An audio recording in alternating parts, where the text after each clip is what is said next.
सोचिए अगर रातों रात हमारे कर्मचारियों की बेसिक सैलरी लगभग 4 गुना हो जाए और रिटायरमेंट के बाद मिलने वाली पेंशन आधी नहीं बल्कि आखिरी वेतन का सीधा 67% हो जाए, और वो भी पूरी तरह से टैक्स फ्री।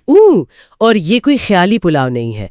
8वें वेतन आयोग के लिए ऐसे 66 ऐतिहासिक प्रस्ताव सौंप दिए गए हैं जो सिर्फ एक पे रिवीजन नहीं है बल्कि पूरी जिंदगी का ढांचा बदलने वाले हैं। जय हिंद, स्वागत है आपका सरकारी साथी पर। आज हम किसी छोटी मोटी अपडेट पर बात नहीं कर रहे हैं। बिल्कुल नहीं, आज बात बहुत बड़ी है। हाँ, आज हम सीधे उस ब्लूप्रिंट के अंदर जा रहे हैं जिसे JCM यानी जॉइंट कंसल्टेटिव मशीनरी ने 8वें वेतन आयोग की ड्राफ्टिंग कमेटी को सौंप दिया है। और ये 1 जनवरी 2026 से लागू होने वाले हैं। राइट। तो इन 66 बड़े प्रपोजल्स का हर एक बिंदु हमारे कर्मचारियों, फौजी भाइयों, पूर्व सैनिकों और पेंशनर्स के लिए क्या मायने रखता है, इसके पीछे की गणित क्या है, आज हम इसका पूरा सटीक विश्लेषण करेंगे। देखो, सबसे पहले तो ये समझना बहुत जरूरी है कि ये JCM आखिर है क्या। हाँ, बताइए। जॉइंट कंसल्टेटिव मशीनरी सरकार और कर्मचारियों के बीच का एक आधिकारिक पुल है। तो जब JCM कोई ड्राफ्ट सौंपता है तो वो हवा में की गई कोई मांग नहीं होती। मतलब उसके पीछे प्रॉपर रिसर्च होती है। एग्जैक्टली, उसके पीछे एक बहुत गहरी रिसर्च और कैलकुलेशन होती है। आज की भयानक महंगाई और आधुनिक पारिवारिक जरूरतों के हिसाब से काम करने वालों के जीवन स्तर को फिर से परिभाषित करने का एक बहुत बड़ा कदम है। तो चलिए शुरुआत करते हैं उस एक नंबर से जिसका पूरे देश को सबसे ज्यादा इंतजार रहता है, बेसिक पे और फिटमेंट फैक्टर। तो चलिए इसे थोड़ा डिकोड करते हैं। फिटमेंट फैक्टर को अगर हम आसान भाषा में समझे तो ये एक ऐसा मल्टीप्लायर है जो बेसिक पे को महंगाई और आज के खर्चों के हिसाब से एडजस्ट करता है। अच्छा। 7वें वेतन आयोग में ये फैक्टर 2.57 पर तय किया गया था। राइट। लेकिन अब JCM ने सीधे 3.833 का प्रस्ताव रखा है। 3.833। हाँ, और इसके आधार पर न्यूनतम वेतन यानी मिनिमम बेसिक पे को 18,000 से बढ़ाकर सीधा 69,000 करने की मांग की गई है। वाओ। और इतना ही नहीं, अधिकतम वेतन 2,15,000 तक ले जाने का प्रपोजल है। साथ ही सालाना इंक्रीमेंट भी 6% करने की मांग है। ओके, रुको एक सेकेंड, इसे थोड़ा समझते हैं। हाँ, बिल्कुल। 2.57 से सीधे 3.833 तक की छलांग। मतलब अगर सैलरी एक इमारत है तो फिटमेंट फैक्टर उसकी नींव है। सही बात है। तो इतनी बड़ी छलांग लगाना ऐसा है जैसे रातों रात 2 मंजिला घर को एक गगनचुंबी इमारत में बदल देना। क्या ये व्यावहारिक रूप से संभव है या ये सिर्फ सरकार के साथ टेबल पे नेगोशिएशन करने का एक दाव है? देखो, पहली नजर से 18,000 से 69,000 का जंप वाकई बहुत बड़ा लग सकता है, लेकिन इसके पीछे के मैकेनिज्म को समझना होगा। ये कोई रैंडम नंबर नहीं है। तो फिर ये कैसे कैलकुलेट हुआ? दरअसल ये डॉक्टर एक्रॉयड के उस फॉर्मूले का एक अपडेटेड वर्जन है जिस पर हमारी सैलरी कैलकुलेट होती है। इसमें सबसे बड़ा बदलाव फैमिली यूनिट के कंसेप्ट में किया गया है। फैमिली यूनिट मतलब परिवार के सदस्यों की संख्या? हाँ, पहले की वेतन गणनाओं में अक्सर परिवार को 3 या 4 यूनिट का माना जाता था, जिसमें माता पिता को पूरी तरह से निर्भर इकाई में शामिल नहीं किया जाता था। अच्छा, जो कि आज के समय में बिल्कुल गलत है। एग्जैक्टली। JCM ने कहा है कि एक कर्मचारी सिर्फ अपना या अपनी पत्नी और बच्चों का पेट नहीं पालता, बल्कि उसके ऊपर अपने बुजुर्ग माता पिता की भी जिम्मेदारी होती है। बिल्कुल होती है। तो इसीलिए फैमिली यूनिट को 5 मानकर ये 3.833 का फैक्टर निकाला गया है। बाजार में रोजमर्रा की चीजों के बढ़ते दाम और 5 लोगों के परिवार के लिए जरूरी न्यूनतम खर्चों का ये एक साइंटिफिक कैलकुलेशन है। ये जानकारी हमारे सभी कर्मचारियों और फौजी भाइयों के लिए बहुत जरूरी है। दोस्तों, ऐसी ही सटीक अपडेट्स के लिए सरकारी साथी को अभी सब्सक्राइब कर लीजिए। और जहां तक 6% सालाना इंक्रीमेंट की मांग का सवाल है, उसका लॉजिक भी क्या ऐसे ही काम करता है? हाँ, उसका लॉजिक भी बिल्कुल सीधा है। मौजूदा 3% का जो इंक्रीमेंट रेट है वो असली महंगाई दर को कभी बीट नहीं कर पाता। कैसे? सोचिए, एक कर्मचारी हर साल इंक्रीमेंट तो लेता है, लेकिन बाजार की महंगाई 6-7% की दर से बढ़ रही होती है। मतलब कागजों पर सैलरी बढ़ रही है लेकिन असल में खरीदने की क्षमता कम हो रही है। बिल्कुल, जिसे हम परचेजिंग पावर कहते हैं। इसलिए 6% इंक्रीमेंट ये सुनिश्चित करता है कि कर्मचारी की आर्थिक स्थिति पीछे की तरफ न जाए। राइट। लेकिन देखो, ये बढ़ी हुई बेसिक पे भी किसी काम की नहीं रहेगी अगर कोई कर्मचारी 15-20 सालों तक एक ही पद पर फंसा रहे। सही कहा, क्योंकि जब नींव बदल रही है तो उस नींव पर जो करियर की सीढ़ी खड़ी है उसका ढांचा भी बदलना पड़ेगा। बिल्कुल। जेसीएम ने उन 66 प्रपोजल्स में पे लेवल्स और एमएसीपी को लेकर जो मांगे रखी हैं वो इस ठहरे हुए सिस्टम को पूरी तरह से तोड़ देंगी। MACP यानी मॉडिफाइड एश्योर्ड करियर प्रोग्रेशन, है ना? हाँ, इसका सीधा सा मतलब ये है कि अगर किसी कर्मचारी को ऊपर कोई वैकेंसी न होने की वजह से प्रमोशन नहीं मिल पा रहा है तो भी उसका वेतन नहीं रुकेगा। तो इसके लिए क्या मांग है? प्रस्ताव में 30 साल की सर्विस में कम से कम 5 बार पदोन्नति यानी हर 6 साल में MACP का फायदा देने की मांग की गई है। वाह, हर 6 साल में? और सिर्फ यही नहीं, हर प्रमोशन पर न्यूनतम 10,000 रुपए का इंक्रीमेंट तय करने की बात कही गई है। अब यहाँ चीजें बहुत दिलचस्प हो जाती हैं, क्योंकि ठहराव को तोड़ने के लिए पे लेवल्स के विलय यानी मर्जर का जो प्रपोजल है वो भी बहुत अहम है। बिल्कुल। प्रस्ताव के मुताबिक मौजूदा लेवल 2 और 3 को मिलाकर एक नया लेवल 2 बनाया जाए जिसका न्यूनतम बेसिक 83,200 होगा। और हमारे फौजी भाइयों के लिए भी कुछ ऐसा ही है ना? हाँ, फौजी भाइयों के लिए ये और भी ज्यादा महत्वपूर्ण है। विशेषकर नायक और हवलदार के लिए लेवल 4 और 5 को मिलाकर नया लेवल 3 बनाने का प्रस्ताव है जिसका बेसिक 1,11,000 से शुरू होगा। अच्छा। इसी तरह लेवल 6 को बदलकर 4 करना और 7, 8 तथा 9, 10 का भी विलय करके उन्हें नए लेवल्स में तब्दील करने की मांग की गई है। रुको एक सेकंड। पे लेवल्स को मर्ज करना तो ऐसा है जैसे हाईवे से टोल प्लाजा हटा देना, जिससे सफर तेज हो जाता है। लेकिन अगर नायक और हवलदार के लेवल 4 और 5 को मिला दिया जाए तो क्या इससे पदानुक्रम यानी हिरार्की बहुत ज्यादा फ्लैट नहीं हो जाएगी? मतलब सेना जैसे अनुशासित ढांचे में जहां रैंक और सीनियोरिटी सब कुछ होती है उसका असर कैसा होगा? बिना हवलदार बने अगर नायक को हवलदार वाली सैलरी मिलने लगेगी तो कमान का जो ढांचा है वो कैसे काम करेगा? यही तो सबसे बड़ी गलतफहमी होती है, रैंक और पे स्केल को एक ही समझने की। अच्छा। देखिए, सेना में रैंक और कमान का जो ढांचा है वो पे स्केल से बिल्कुल अलग काम करता है। एक नायक हमेशा हवलदार से जूनियर ही रहेगा और कमान का सिस्टम वैसा ही चलेगा जैसा चलता आ रहा है। तो फिर मर्जर का क्या फायदा? मर्जर का असर सिर्फ आर्थिक मोर्चे पर होगा। एक बहुत ही व्यवहारिक उदाहरण लेते हैं। मान लीजिए एक फौजी भाई ने नायक के पद पर कई साल सेवा दे दी है, उनके पास अनुभव है, लेकिन ऊपर हवलदार के पद खाली नहीं है। अब वो बिना अपनी गलती के आर्थिक रूप से पीछे रह जाते हैं। लेवल 4 और 5 को मिलाने से उनका रैंक भले ही नायक का रहे लेकिन उनका जो फाइनेंशियल प्रोग्रेशन है वो हवलदार के बराबर पहुंच जाएगा। ओ, मतलब ये अनुभव का सम्मान है। बिल्कुल।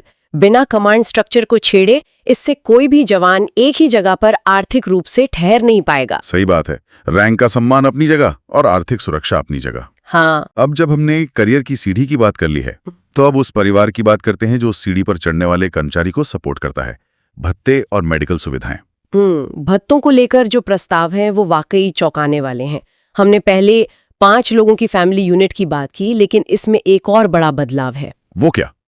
पुरुष और महिला की यूनिट वैल्यू में जो असमानता थी उसे खत्म करके दोनों को बराबर माना गया है। ये तो बहुत अच्छी बात है। और सिर्फ इतना ही नहीं, जो फिक्स्ड मेडिकल अलाउंस यानी FMA मिलता है उसे 1,000 से बढ़ाकर सीधा 5,000 करने की मांग की गई है। सीधा 5 गुना? हाँ।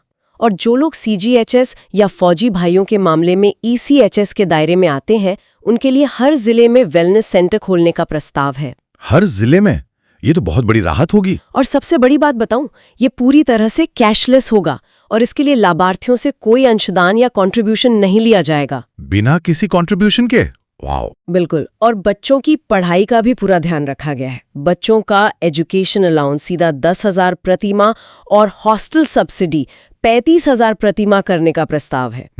ये तो काफी अच्छा अमाउंट है। और LTC के मोर्चे पर तो बहुत ही बड़े बदलाव मांगे गए हैं।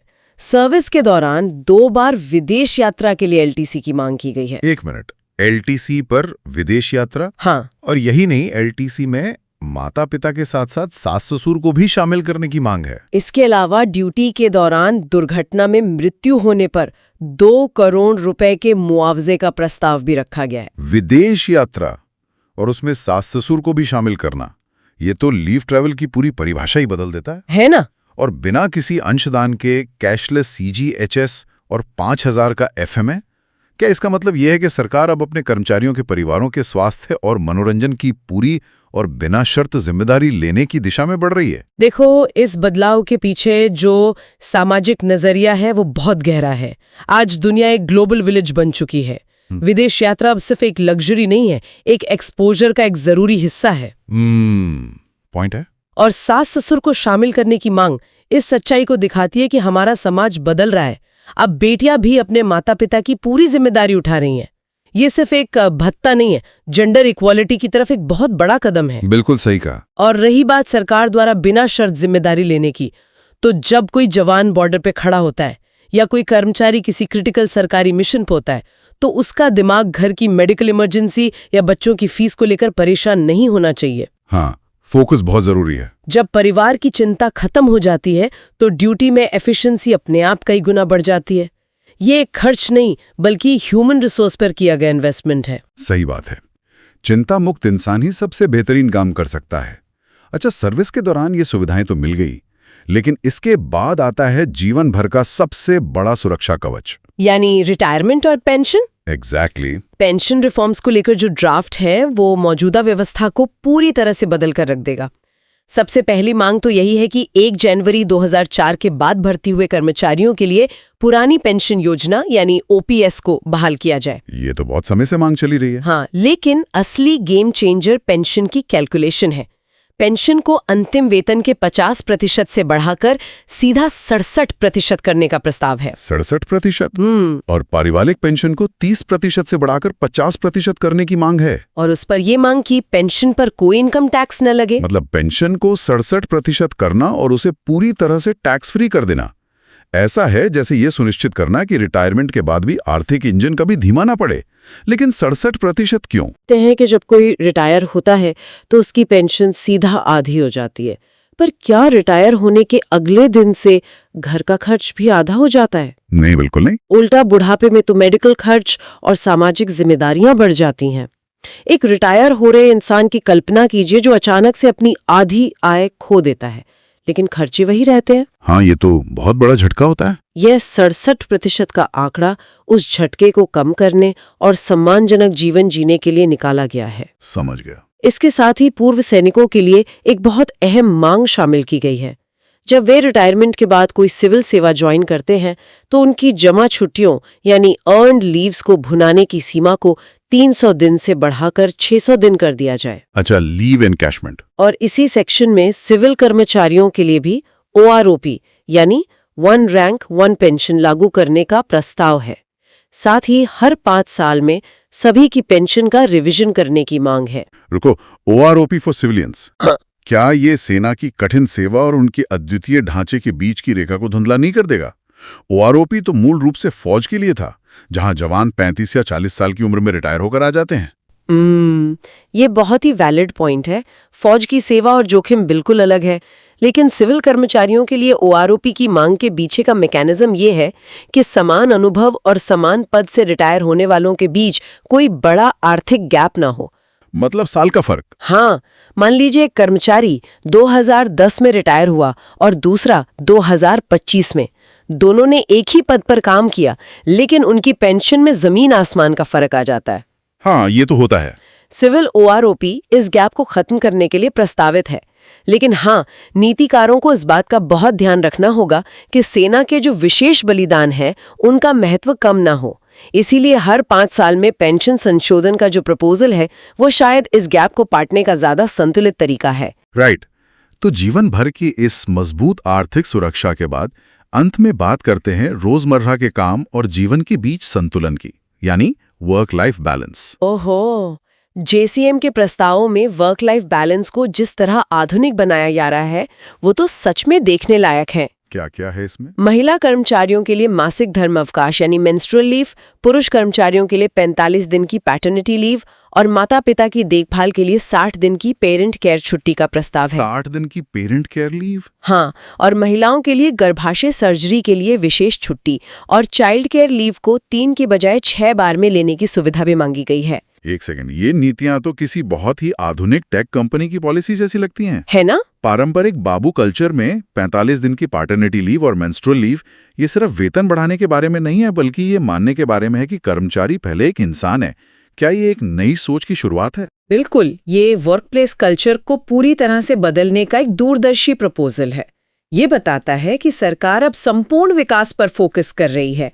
जब कोई कर्मचारी ये देखता है कि सरकार उसकी मानवीय जरूरतों को समझती है, तो उसका समर्पण कई गुना बढ़ जाता है। सही बात है। इसके अलावा आर्थिक सपोर्ट के लिए 1 करोड़ रुपए तक का ब्याज मुक्त हाउस बिल्डिंग एडवांस और 1 लाख रुपए का कंप्यूटर एडवांस मांगा गया है। बिना ब्याज के, ये तो बहुत बड़ी बात है। और ओवरटाइम भत्ते की एकल दर यानी सिंगल रेट की मांग है। और सबसे बड़ी बात, सभी भत्तों में 3 गुना वृद्धि करने और उन्हें महंगाई भत्ते यानी डीए के साथ जोड़ने का प्रस्ताव है। तो जेसीएम द्वारा सौंपे गए ये 66 ऐतिहासिक प्रस्ताव सिर्फ एक ड्राफ्ट नहीं है। बिल्कुल नहीं। बेसिक पे को 18,000 से 69,000 करना, फिटमेंट फैक्टर को 3.833 पे ले जाना, 60-70% पेंशन और इतनी आधुनिक छुट्टियां, ये फौजी भाइयों और कर्मचारियों की जीवन शैली में क्रांतिकारी बदलाव लाने का एक बड़ा ड्राफ्ट है। असल में ये एक विजन डॉक्यूमेंट है जो बताता है कि आने वाले समय में एक सरकारी कर्मचारी या पूर्व सैनिक का जीवन कैसा होना चाहिए। बिल्कुल। 1 जनवरी 2026 से जब 8वां वेतन आयोग लागू होगा, तो ये देखना बेहद दिलचस्प होगा कि सरकार इनमें से कितनों को स्वीकार करती है। हाँ, और जाते जाते देखने वालों के लिए एक बड़ा सवाल छोड़ते हैं। बताइए। अगर सरकार इनमें से आधी मांगे भी मान लेती है, तो समाज में सरकारी और सैनिक नौकरियों को देखने का नजरिया कितना बदल जाएगा? बहुत ज्यादा। क्या हम आने वाले सालों में प्राइवेट सेक्टर के बेहतरीन टैलेंट को वापस सरकारी नौकरियों की तरफ भागते हुए देखेंगे? ये सोचने वाली बात है। हाँ, ये अपने आप में एक बहुत बड़ा बदलाव होगा। जय हिंद, जय भारत। मिलते हैं अगले वीडियो में।